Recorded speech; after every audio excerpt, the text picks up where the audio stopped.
All right, and 3, 2, 1, we are live. Welcome to the Prefessional podcast, episode number 6. A lot has happened.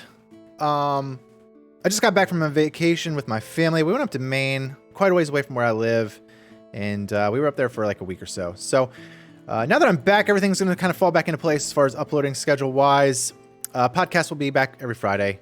And I had to hustle in order to get that Wing 4, or at least Scale Commander, Sarkareth, the video out, LFR and normal. That's up on the channel now. Check that down in the description. You can find a link to it.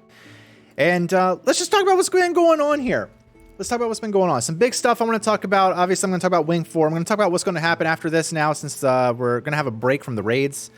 And there's some stuff I want to go over. There was datamined traders tender. I want to cover that. And of course, there was a big highlight this week as well, and that was Kick.com, which is a streaming platform, rivals Twitch primarily. I don't really consider YouTube one of the big streaming platforms. It's more for the longer VODs. But anyway, that's a whole another topic and rant I could get on. Kick signs XQC, which is the biggest streamer in the world, arguably, to a $100 million contract. I'm gonna have some thoughts on that. As far as the platform and then that signing as well. So, but let's go ahead and start with, of course, World of Warcraft. Wing 4, don't know why they named it a wing. They just kind of drew it out. Sarkareth, Scale Commander, Sarkareth, correction, was released this week on the LFR difficulty. Immediate thoughts, I ran it 3 times, once on my Hunter and then twice on my tank, only because I forgot to record the very first time I ran it on my tank. So I had to run it again. LFR, not really difficult, I don't think. I don't know. I didn't have any problems with my groups. All my groups did perfectly fine. We did not wipe at all, actually, on either of my groups. So, as opposed to, for instance, Neltharion, my LFR groups did wipe on those. But yeah, so Sarkareth, overall, fun fight. You know, I'm not a huge fan, if you've listened to like some of my other shorts and videos and stuff like that, I'm not a huge fan on like the Drag Theater model. So I thought he was kind of like a puny looking boss, final boss. I do like his phase 3 character model. I think he looks a little more badass, but overall not I can't get behind him. Anyway, kind of fun fight. I feel like they kind of backstepped a little bit with Sarkareth because compared to the other bosses, this is the first boss I felt in this dungeon or this raid that it became kind of hard to see because of everything that was happening. So everything else, as far as like the rest of the bosses, everything's been kind of smooth. Everything's been kind of like easy to see and know what's happening. And I feel like Sarkareth was, which I mean, he's the final boss. So they were trying to make him the most difficult, but I think he kind of was a step back in terms of things being visible on the screen. So I was a little disappointed in that, but that applies for normal too. So I actually have, if you're watching as opposed to listening, I'm playing my normal dungeon run in the background. But yeah, so overall, I mean, it was a fun fight. I do have a couple gripes with it. Number one big thing being like there was so much stuff on the ground and everything. I'll actually just skip to the end here where Sarkareth is. My normal group, I've had really good luck pugging this season for whatever reason. Actually, I don't think I did Sarkareth on this one. I had to stop it and record. So I'll leave it where it was at. Anyway, I've had really good luck pugging. So my main gripes were pretty much just that, is that there was so much stuff on the screen that it was kind of hard to see some of the things that were going on. And then his Scouring Eternity attack in phase 3 with the meteors where you have to run behind the beams. I feel like they were a little bit obscured. And you know, unfortunately, in the game, it doesn't give you any idea as far as like how the light protrudes from those pillars, but they do it in the same direction, which is they shoot south, if I'm not mistaken. It's either south or north. They protrude the same direction regardless of where they land. So, for instance, if the beams shoot out south and the pillars are located at the south, you're pretty much like going to be almost falling off the platform. You're standing inside the pillars, but nothing prepares you for that actual mechanic until you're actually seeing it. Other than that, I think everything's done pretty well as far as explanation, just by going like in-game stuff. So if you haven't done Sarkareth yet, like I said, I did the whole breakdown on my channel. That video just went up last night. So it covers LFR and normal. This is the, another note that I'll say about Sarkareth was that this is probably the biggest change from LFR to normal. The rest of the bosses are pretty much all the same when you go from LFR to normal difficulty. However, Sarkareth is not. Phase 1 has phase 1 is slightly different, but phase 3 is completely different. And when I say completely different, I mean it has two completely different. It has two completely new mechanics that are added on to the phase. They're not new. They take phase 2 mechanics and add it to phase 3. And that's the only boss that I know of in this raid that actually does that. The rest of them are all pretty much, one for one, aside from like really minor things. So let me just give you some final thoughts on the entire raid itself. Aberrus, I still feel like is a huge step in the right direction when it comes to the raids for WoW. I said it in one of my previous episodes, and I'm just going to reiterate it now with all the bosses being released. Everybody should have had a chance, or will have a chance by the end of this week, hopefully, to experience the last boss. And yeah, huge step in the right direction. Every single boss has been really, really enjoyable. You honestly don't even need add-ons for it. Like, no cap, you don't need add-ons for it. And I'm actually planning, Sarkareth might be slightly the exception there. Maybe Neltharion, but not really. Everything is telegraphed really, really well. The raid was really, really well done. And I mean, that's just all I'm going to say. I'll probably break it down more so at the end or like in another episode as far as, I'm going to do a ranking. I'm 100% going to do a ranking. I'm going to cover each boss just like I did with the Vault, rank them, tier list from the best all the way to the worst. But overall, extremely enjoyable raid. Very well done. Sarkareth, a little bit of a step backwards, but it is a huge step forward as compared to Shadowlands. So I do have a couple gripes that I want to mention about the raid, and it has nothing to do with the actual bosses. So these are just some quality of life things that I think would actually make the game just so much better. So quality of life changes I would like to see for raiding. Number one, I think that considering the entire, okay, so let me just say it by this, because in case somebody says like it can't happen or something like that, there's no reason for it. A raid is a completely instanced area inside the game, meaning you portal in and then that area is just, it exists as its own. It's on its own. There's no connection to the other servers or anything like that. It sits on its own server. So quality of life changes. First of all, why do we have to manually reset bosses? Cooldowns, for instance, Bloodlust, Time Warp, all that kind of stuff. Every single cooldown should be reset before you engage the next boss. Like if you're in the raid, I mean, you shouldn't. It just seems so counterproductive. It's like a time sink. Like trash is just trash. You just breeze through trash and you go to the next boss. So why not be able to pop like a Bloodlust, Time Warp, whatever on trash to help cool it down, and then immediately jump into the boss and not have to manually reset the boss, right?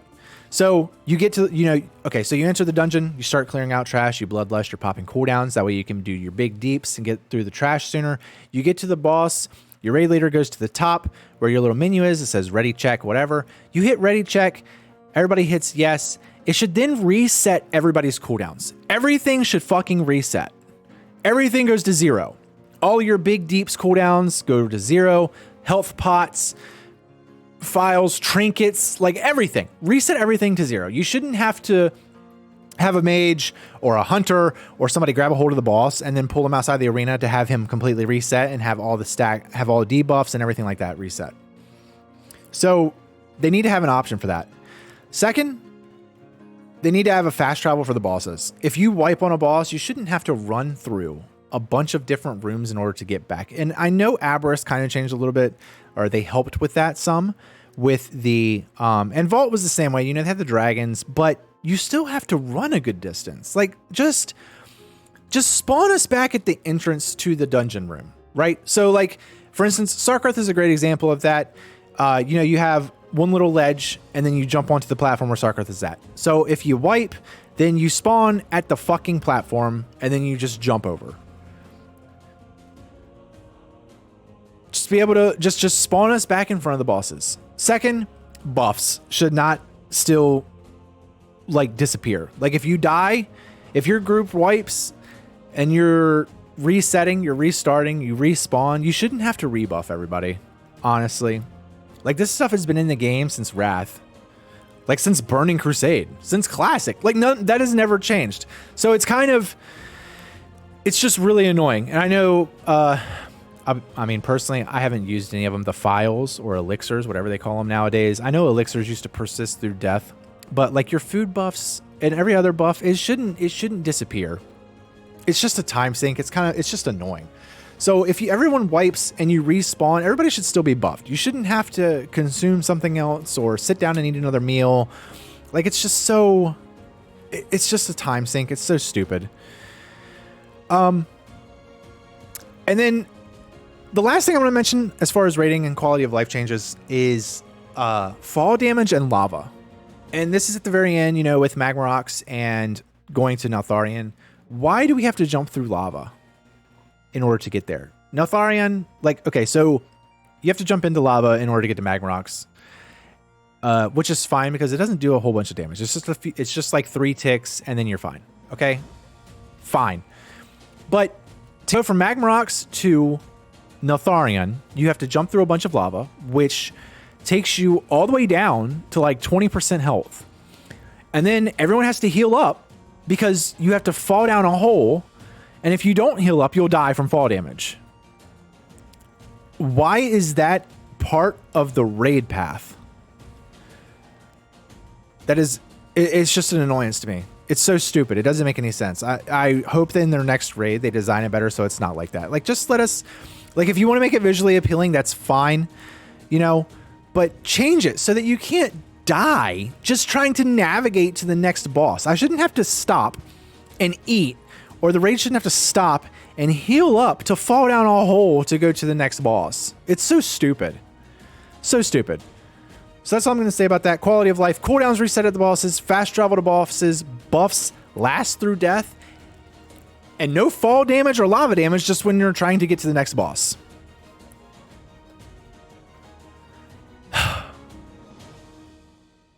Okay. So, next. What are my plans as far as like running heroic Aberrus? I just want to mention that because I have not done heroic mode yet. I just really haven't. Main reason behind that is because I have really bad luck pugging. I've had really bad luck pugging in the past. So I'm very skeptical and hesitant to raid in general when it comes to pugs. And I can't find a guild that works with my timeline. So I primarily play during the daytime hours because that's when my time is. I don't normally play super late at night. That's typically when I'm doing my video editing and working on things like that. So the guild I'm in does not raid at night, so I don't get to raid with the guild. So I've been very hesitant on it. So far, I will say with Vault and with, well, not really with Vault, because Vault I struggled with decent groups, but I was also only playing a DPS then. Anyway, with Aberrus, I've been a tank. I've had really good luck with my pugs. So I've done normal a couple times. I've done LFR a shitload of times. And yeah, I've had really good luck. So I'm actually going to push heroic probably next week. I'm going to run it. Yeah, I'm thinking next week. I'll probably end up clearing it. I will have ahead of the curve before the next raid. We have quite a bit of time before the next raid comes out, especially since the next major patch is coming out July 11th, I think is the date on that. And that comes out with a new mega dungeon, no new raid. So obviously the next big patch after that, I think the next raid we'll see is probably going to be in, I'm going to say close to September, right at the end of August or into September is when we should see the next raid, I think. They might bump it up earlier. It all depends. Anyway, I will be planning. I will have ahead of the curve probably next week. Like I said, I've had really good luck in Aberrus running dungeons and stuff, or pugging raids. So I'll have that next week. What are my video plans as far as going forward now with Aberrus being pretty much done? I ended up putting out a poll for those of you who follow the channel and noticed that a lot of you guys are below 1,000 on the Mythic Plus rating. And then another poll, you guys definitely wanted to see some Mythic Plus guides and tips. So that is where my direction will be headed. I will be putting out Okay, so the cheat sheets that I did have actually been received really well, and like view to click ratio on my Google Drive link has been really good. So I will start working on the rest of the LFR bosses, and then I will jump into. I don't know if I'm going to do normal or not. It kind of depends. I'm going to finish off with the LFR, just to have like the basics. Like I said, not a whole lot changes from LFR to normal, excluding like Sarkareth. So the next raid, I will probably look at doing LFR, normal, and heroic cheat sheets. Like I said, it's been received really well. So that's kind of what I'm going to plan on. But as far as videos going forward, I'm going to do some Mythic Plus dungeons, tips and tricks. I will put out some videos on some tanking. I know tanking is a really hot topic and a kind of popular thing to do. I'm not huge on healing this expansion, so I haven't really touched it. But tanking is what I do. That is my forte. That's what I love to do. So that's what I'm going to put out some videos on as well, as far as guides, tips, and how to be a better tank. So then we'll jump into some mythics. We'll show what's going on. And speaking of like mythic tips and stuff, I will start live streaming here coming soon. Since the raid is kind of over, and in my live streams, I will primarily be running Mythic Plus dungeons. I might do a raid as well, but be a good opportunity as far as learning something. So if you are interested in learning a little bit more, you can always jump into that, where I'll be able to pretty much lively interact with you and let you know what's going on. But like I said, the Mythic Plus videos will be coming out as well, general tips and tricks, things like that. So let's talk about the, they had some hotfixes actually this week that came out, so I will go ahead and discuss that. Let me just bring it over here for you guys so you can see it. They nerfed a couple of the bosses in the Aberrus. That was this week too. So in Aberrus, they ended up nerfing Kasara,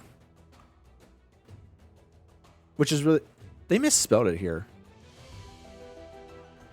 They actually misspelled it on the blue thing. Kasara. They used S's instead of Z's. I thought that looked weird. So they nerfed Kasara. Her health was reduced only on Mythic. And then the Infernal Fusion damage was reduced by 10%. I don't know if that's on all difficulties. It doesn't really say. So Kasara's fine. They did nerf Sarkareth, and I wasn't really surprised with that. On all difficulties, they lowered damage from Scorching Detonation, Oblivion, and then they updated the visual clarity for Drifting Embers. Drifting Embers is not on LFR or normal. That is on Mythic difficulty. So, let me see. I actually wouldn't be surprised to see Sarkareth nerfed again, honestly. Just with LFR being released now. But, I mean, overall, he's really not that bad. It comes down to the same thing, like, with just Neltharion. You have to be able to pay attention and do the mechanics. If you do the mechanics, it's a very easy and smooth fight. So, let's talk about the patch notes. This actually... Or not the patch notes, I'm sorry. This is datamined. The Trader's Tender.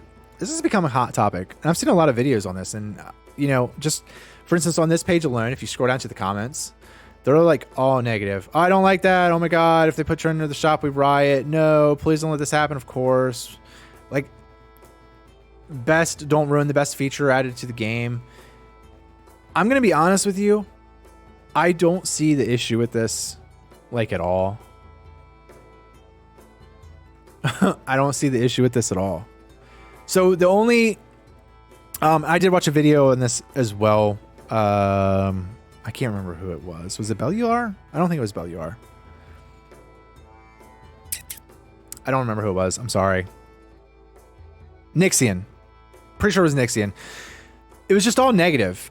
And I don't see the fucking issue with this at all. You earn Trader's Tender by doing stuff in the game. I mean, I'm going to be honest with you guys. I haven't found anything in the shop. I've bought stuff from the shop using the Trader's Tender. They've had some really cool models, but I have like almost 2K Trader's Tender on my character. Just because there was like a month where I really didn't see anything I wanted, so I didn't buy anything. And I'm just sitting on it. So this month I actually did buy, because a lot of the I think it was this month. Yeah, this month. I bought quite a few because I like the models and the looks of stuff. But I just don't see the issue with this at all. I mean, it really doesn't affect anybody. Like, it's not going to affect the game. This is only relevant to people who don't do the quests in order to obtain the trader's tender in general, or B, they're trying to buy every single cosmetic available. You know, the collection Andes. I don't see how this is such a bad thing. Whatever, dude. Throw it in there. Like, does it really impact your experience in such a negative way that people are like, oh my God, you know, this is such a horrible thing. Why are they doing this? This is such a big L.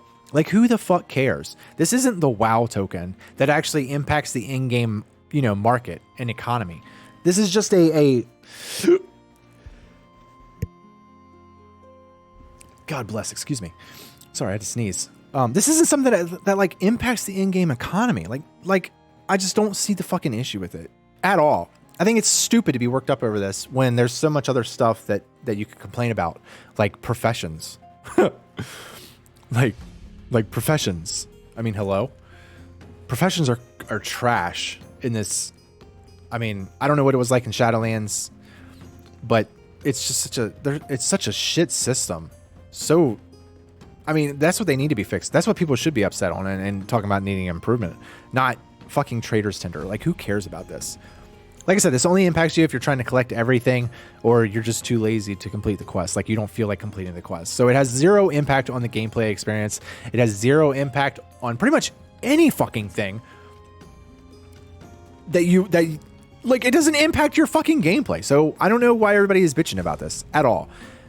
The only possible way that this could be negative, the only fucking possible way, is that they raise the prices of the items in the store. So, for instance, what is it? Like, I think the most expensive thing is 1,000 trader's tender, right? Or like 900. So if they raise that to like 1,500, then yeah, then I see the fucking issue. Then that is an issue. But otherwise, nothing is really changed. And I think, you know, if it stays the same, good for it. Whatever. I mean, you know, it all depends on what's in the shop. So everybody's bitching about it just a bitch, and there's no real ground to stand on because we have no idea what's going on. So now that was mentioned, what's the last thing I want to talk about here? So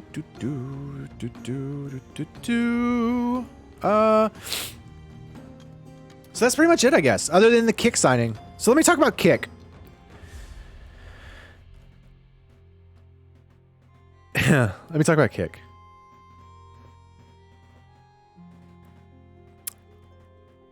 So here's the thing. I wasn't sure how I felt about Kick when it first came out. I pretty much didn't think there was going to be really any legitimacy with the website. I just kind of thought it was going to be somewhat of a mixer thing. It was going to be like an offbeat. You know, it was going to be like a...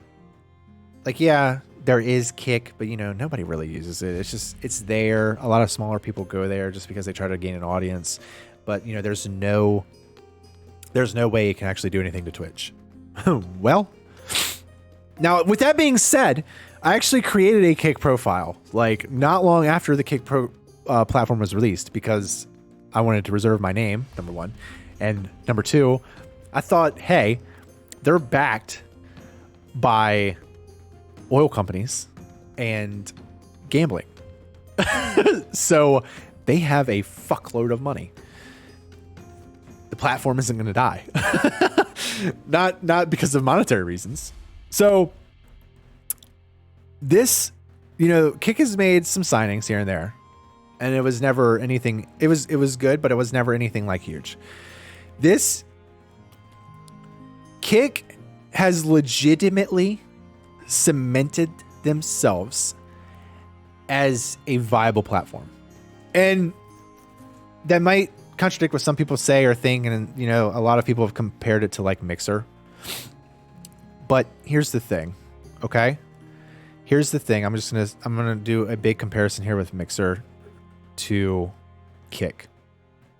Mixer had to go through 800 different channels to make one minor change. It had to go through, you know, level 800, get approved, go to level 799, get approved, level 798, approved, all the way to the very top where it was then approved and then passed forward. And if it failed on, say, level 500, it was pushed all the way back to make changes and then had to repeat that process again. Horrible model for a live streaming platform. And that's why it fucking died. That is why it died. They had huge signings. Ninja, obviously. Shroud, obviously number 2. Those are the big 2 that come to mind for anything. They had put themselves in the forefront, but they wouldn't listen to Ninja. They wouldn't listen to Shroud on their constructive criticisms, their constructive feedback, things like that. And even if they were listening, them trying to get anything passed took so fucking long that it killed the platform.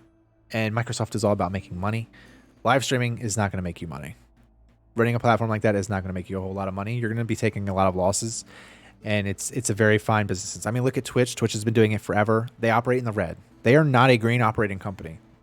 Amazon loses money with Twitch, but they have a monopoly on it, so they utilize it as basically marketing, which is what Kick does. However, Kick is not afraid to operate in the red because the overall gain that they have with their platform operates in the green.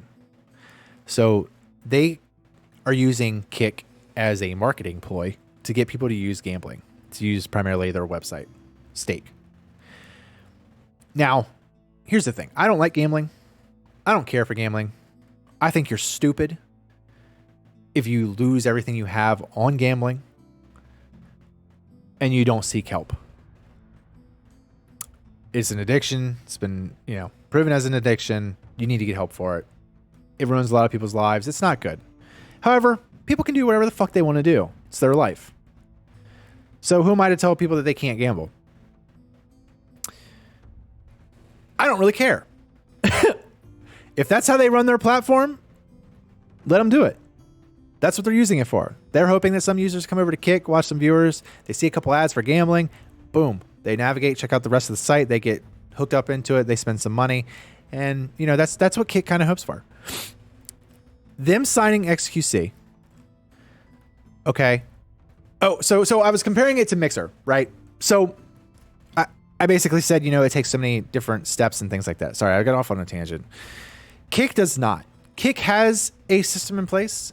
However, the main people that are working on Kick and making changes were fucking content creators. Eddie knows all about it. And the board he has and the people he has collaborating with him, or working with him at least, are very knowledgeable in this regard.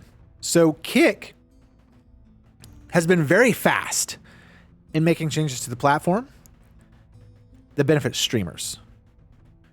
And then we're going to see how they do to benefit viewers.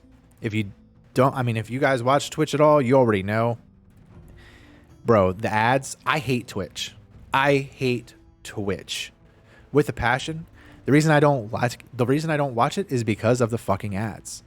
You have to watch 3 ads before you can even start a stream. So if I try to check out a stream, I have to watch ads before I can even watch that person playing. And then it's just, the system sucks. The platform fucking sucks. As a viewer and as a streamer, honestly. So Kick has come in. They are able to make changes really fast. This signing with XQC has literally put them on the board as Twitch's main rival. And then they signed Aberrus. Interesting choice, but whatever. They're bringing over different communities. XQC is just it's fucking groundbreaking. And I'm going to be honest with you guys.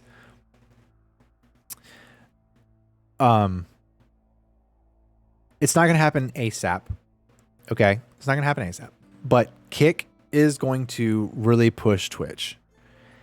And if Twitch doesn't change in the next 3 years, Kick is going to be very close to, I'm not going to say equal, but it's going to be very close. They're going to be like at a 30, well, I don't know what XQC puts them at. They're going to be at like a 40% share with Twitch.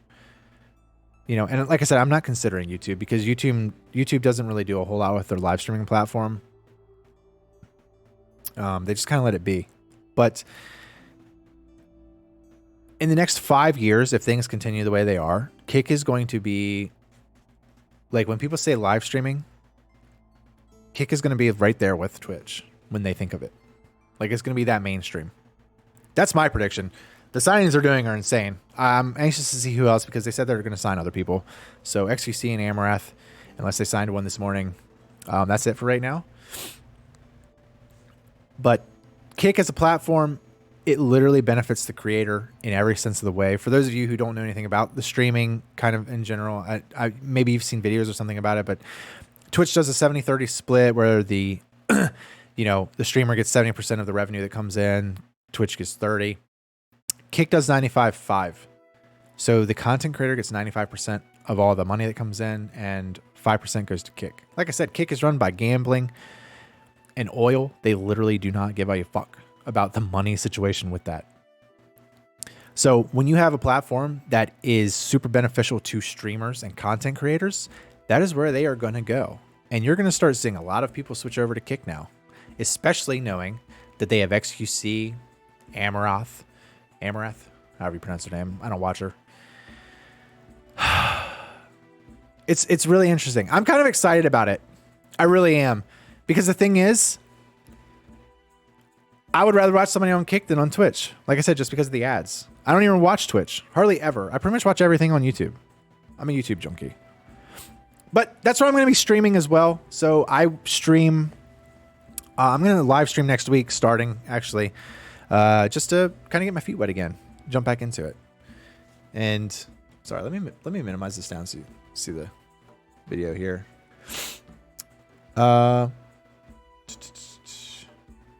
What boss is this? Is this Rashok? It looks like Rashok. Yeah, it's Rashok. Yeah, so when I live stream, I will live stream on YouTube and on Kick at the same time. Just another note as far as Kick, they're actually implementing a streamer program, creator program, where depending on views and chatters and things like that, they're going to start doing an hourly rate for streamers. And that's huge for small guys.